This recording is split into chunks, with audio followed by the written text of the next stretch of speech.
중국이 이제 본격적으로 달러의 기축통화 자리를 노리고 있습니다.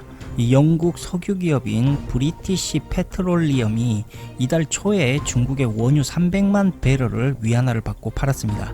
이 세계 7대 석유 메이저 기업이 달러가 아닌 중국 위안화로 원유를 거래한 최초의 사례라고 할 수가 있는데, 더 충격적인 사실은 영국뿐 아니라 세계 5대 에너지 거래 업체 중 하나인 스위스의 머큐리아도 다음 달 8월부터 두 달간 INE에서 원유 300만 배럴을 거래하면서 중국의 위안화로 결제를 받을 예정이라고 합니다. 이를 두고 언론에서는 마침내 원유 거래의 상징이었던 석유 달러 체제에 균열이 생기는 것이 아니냐라는 분석이 심심치 않게 터져나오고 있습니다. 중국이 이렇게 발빠르게 원유 시장을 장악할 수 있었던 이유는 신종 코로나 바이러스 사태에 대한 글로벌 경제 위축으로 인해 세계 원유 수요가 크게 꺾인 것을 기회로 삼은 중국이 글로벌 최대 원유 구매력을 앞세워 석유 메이저 기업들에게 원유 수입의 조건으로 달러가 아닌 위안화 거래에 압력을 가하는 데 있습니다.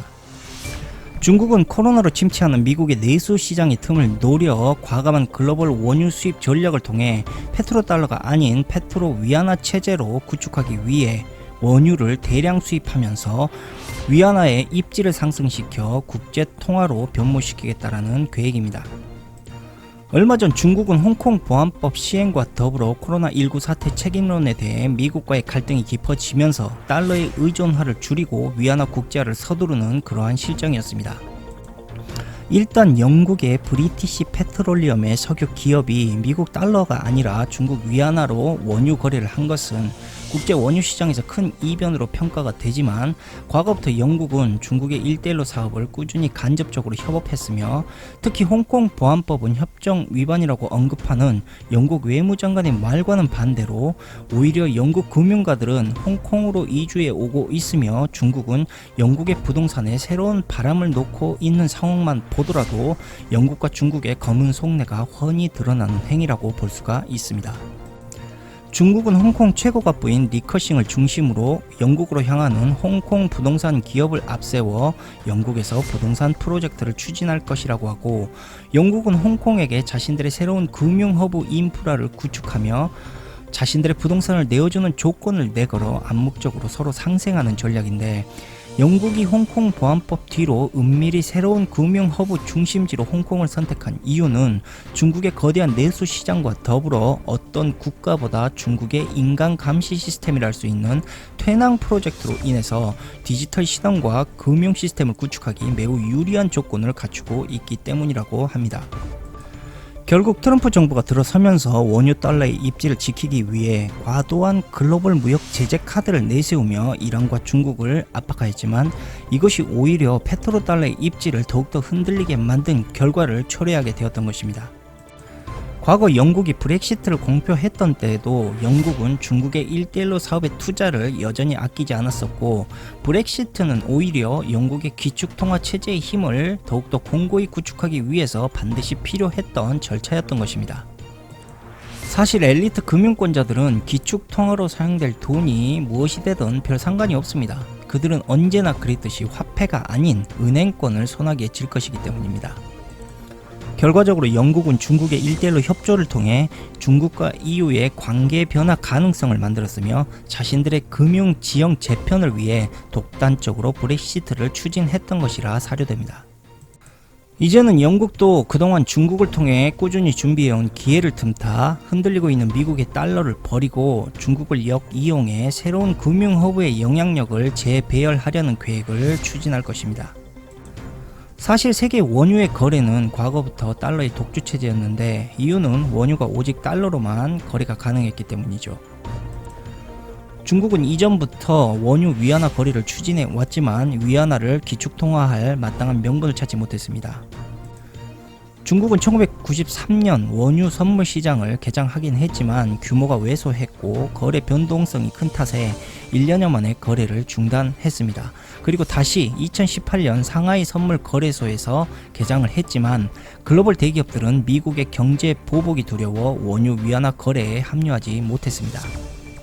더욱이 중국이 신흥국에서 벌이는 인프라 건설 사업인 1대1로를 통해 유럽과 동아시아의 위안화 거래를 늘릴 것으로 예상하고 있지만 미국과의 갈등으로 인해 위안화의 입지가 불안정해진 탓에 상대국들이 위안화 사용을 꺼릴 가능성이 여전히 아직도 산재해 있긴 합니다. 앞으로 위안화가 기축 통화로 발돋움하기 위해서는 중국 당국이 위안화 감독권을 발휘하거나 경상수지 적자를 감소하면서 수입을 대폭 늘려야 하는 무역 정책을 시행해야 하는데, 이미 시진핑은 중국의 기축 통화 입지를 끌어올리기 위해서 필요한 외부적으로는 1대1로 사업을, 내부적으로는 중국 내의 강력한 내수 시장의 형성을 반드시 갖추어야 한다는 것을 알고 있었던 것입니다. 그리고 중국 내수시장 계획의 일환으로 추진되었던 것이 다름 아닌 중국제조 2025 프로젝트였으며, 시진핑은 코로나 사태로 흔들리는 미국을 이용해 엘리트 금융가들의 시각을 중국 쪽으로 쏠리게 만드는 데 일단 성공을 했으며, 다음으로 금융 엘리트들이 가장 흥미를 돋구는 금융 허브 시스템의 프로젝트를 강력하게 구축할 수 있는 반도체 사업에도 본격적으로 뛰어들기 시작했던 것입니다. 그렇게 코로나19 사태 이후 중국의 소비는 급격히 다시 상승하기 시작했고, 세계 원유 시장의 중국 의존도가 크게 높아지기 시작하면서 사정이 확 바뀌기 시작했습니다.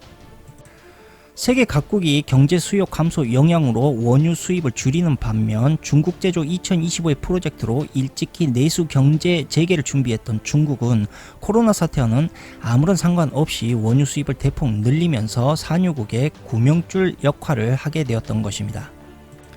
현재도 중국 원유 수입량은 하루 평균 1290만 배럴로 사상 최대치를 기록하고 있으며, 수입량은 전년 동기 대비 오히려 약 34%가 늘은 수치입니다. 반대로 세계 원유 수입 2위인 미국은 아직도 코로나 사태로 인해 원유 수요 둔화세에서 벗어나지 못하고 있는 실정이며, 3위인 인도는 일부 지역이 코로나로 인해 다시 재봉쇄에 들어갔으며, 인도 원유 수입량은 전년 동기 대비 약 55.3%까지 곤두박질 쳤습니다. 코로나 원유 폭락 이후 중국 기업과 큰손 투자자들은 중국과 함께 원유 사재기에 나서기 시작했는데, 그 이유는 중국의 산유국 압박과 더불어 중국 기업들이 위안화를 이용해 원유 거래에 뛰어들었기 때문이었으며, 이로 인해 위안화를 통한 원유 거래량은 작년 대비 2배 이상 늘어났습니다. 중국이 이처럼 위안화 원유 거래에 공을 들이는 이유는 원유 시장의 결제 화폐가 기축통화의 첫 관문이기 때문이고, 중국의 글로벌 기업들이 중국 자국의 원유 수입 압박과 함께 위안화를 통한 석유를 거래하기 시작한다면 세계 각국에 걸쳐 중장기적으로 일정한 위안화 수요의 영향력을 창출할 수 있기 때문입니다. 중국 내부에서도 최근 미국과의 갈등을 의식한 나머지 원유 위안화를 서둘러 국제화해야 한다는 목소리가 커지고 있으며, 특히 HSBC는 EU의 위안화 원유 거래를 활성화하기 위해 중국과 협조하고 있는 상황에서 미국 달러는 중국을 압박할 수 있는 힘을 점점 잃어가고 있으며, 중국 역시 달러 의존도가 줄어들고 있습니다. 그런데 사실 중국의 탈달러를 더욱 가속화시켰던 인물이 다름 아닌 트럼프 대통령이었는데, 바로 중국의 홍콩 지휘권을 압박하는 홍콩 자치법에 트럼프가 서명하기 시작하면서 더욱 가속화되기 시작했던 것입니다.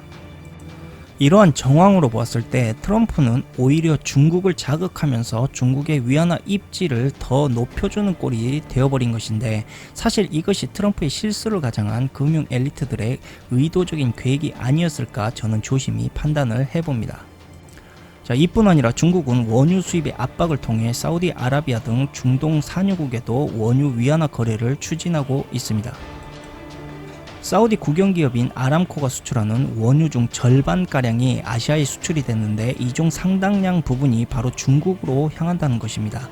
중국은 이미 미국보다 두세 달 앞서서 경제 재개에 들어갔으며, 트럼프는 미국보다 빠른 중국의 경제 재개 압박으로 인해 코로나 해제를 무리하게 풀다가 오히려 코로나의 역풍을 맞고 있는 실정이고, 중국은 코로나 사태를 이용해 폭락한 원유를 엄청나게 사들이고 있습니다. 결론적으로 중동 산유국들 대부분이 현재 중국에 의존하고 있는 형편이다 보니 중국의 눈치를 보지 않을 수가 없는 것입니다. 중국은 과거 2008년 글로벌 금융위기 이후부터 영국 금융사들을 통해 40여 개국 중앙은행과 위안화 스왑 계약을 맺었고, 위안화 국제 결제 시스템을 구축하는 등 위안화를 세계화하려고 노력을 해왔습니다. 최근 중국 중앙은행인 인민은행은 어느 나라인지 구체적으로 밝히진 않았지만 한 국가와 위안화로 직접 결제할 수 있는 협약까지도 맺었다라고 공식 발표하기도 했습니다.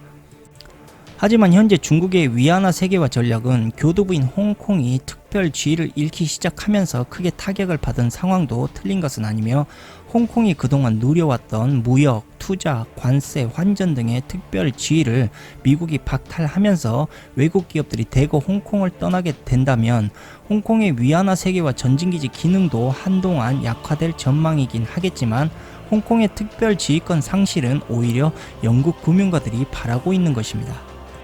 생각을 해봅시다. 중국이 홍콩을 컨트롤하지 못할수록 영국의 금융 패권은 더욱 쉽게 추진될 수 있다는 점을 잊어서는 안 될 것입니다. 그렇게 따지고 보자면 어쩌면 소수 엘리트들은 미국 대통령을 이용해 중국의 핵심 이익 지역인 홍콩을 마비시키고 자신들의 영국 금융권자들의 힘을 더욱더 실어준다. 충분히 생각해 볼 수 있는 흐름입니다. 사실 홍콩을 중국에게 던져준다는 것은 엘리트 자본가들의 입장에서 중국에게 자신의 힘의 원천인 금융의 영향력까지 준다라는 이야기인데, 중국에게 기축화폐의 권한은 줄 수 있어도 금융 영향력까지는 절대 용납할 수가 없는 것이겠죠. 문제는 홍콩 특별법은 엘리트들의 금융허브 구축을 위해 중국의 야망을 잠시 멈추게 만드는 응급조치일 뿐, 결국 미국이 자국의 내수 시장과 함께 디지털 페트로달러의 개혁을 발빠르게 추진할 수 있는 모색을 찾지 못하게 된다면 미국의 글로벌 기축 통화의 왕자의 자리는 바뀌게 될지도 모릅니다. 끝으로 그들이 계획한 새로운 디지털 달러 개혁과 더불어 미국의 페트로달러 입지가 흔들리는 문제를 트럼프 정부가 소수 엘리트 놈들 앞에서 제대로 해결하지 못한다면 그들은 과거부터 언제나 그랬듯 새로운 기축 통화를 선택하게 될 것이고 쓸모 없어진 종이 쪼가리 달러를 버리게 될 것이라는 말씀을 남기면서 방송을 마치겠습니다. 감사합니다.